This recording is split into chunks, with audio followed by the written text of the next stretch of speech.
Hello, I'm Nick Hixson. I've been 30 odd years as a chartered accountant and a small business specialist helping SMEs grow and thrive with an emphasis on strategy and innovation, developing through some doctoral research some online tools to help you make better decisions. This is about what innovation is and especially what it isn't and how it affects you. This is the first of 2 videos on this topic. We all believe our businesses need to innovate, but we don't always know how or in what way that will help us to see off the competition and build a better business. The why. We need direction and some element of process so that we know we are improving. That's the how. And we need to be able to just fit that into an already overcrowded day. Business owners and managers in all sizes of business can benefit from this, although it's set in a small business context.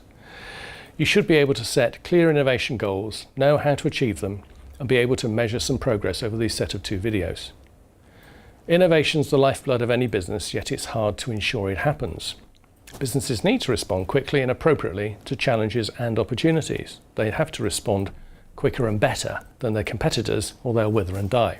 So we all need to innovate, but how? So, some definitions. What innovation is, and more importantly, what it isn't, so you can see you can do this. Let's start with what it's not. It's not all about technology. It's not all about being creative. It's not something that has never been done before. It's not the next best thing. 2 definitions. First one from Peter Drucker, the father of modern management. Change that creates a new dimension of performance. That sounds okay.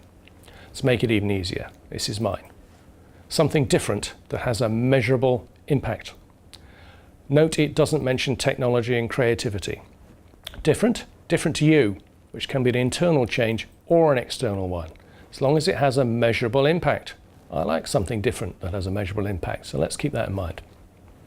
Here's an example of a client who's in waste management and recycling. There's a need to recycle as much as possible, as the rest has to go to landfill, and that costs him money. Concrete had to go to landfill, but he has built a crusher. That means this cost is now a sales item, as it can be used for hardcore for drives and patios and the like. He's used an existing technology in a new way. The main new way, there are crushers already, is that the crusher is outside, but it's virtually silent, so no noise pollution either, which is important here. So now his costs have dropped and he has an income stream from the hardcore, and the council like him as the crusher is quiet and less goes to landfill. So let's look at what's attainable. Is what you're thinking of doing attainable? With some innovation project in mind, you need to ask yourself some questions. Do you understand the practices and principles of what you're trying to do? Should you try to start something completely out of your field of expertise? Can you do some associational thinking around this? Questioning ideas, methods, people, the status quo. What issues does that throw up? Can you network with other people who may do things differently in different industries? We all face similar challenges. Don't get stuck on your unique industry. Often your problem is not that unique. Observing what other people do and asking why they do it that way. Can you do a quick and dirty experiment to see whether it might work for you? You should end up with some feel for what is possible and desirable. Now, what sort of category of innovation is this?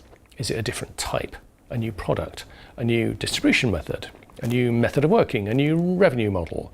Has it some strategic intent? Are you looking for better ways to market existing products? Are you looking to make small improvements to existing products or processes? Remember, internal targets can be just as good as external ones and easier to manage. Start with those. Get some practice internally before you launch your methods on an unsuspecting public, perhaps. Are you looking for a breakthrough performance in existing categories or creating a new category? That's new to you, by the way. Which of these is the most risky? It's got to be the new products to new markets, hasn't it?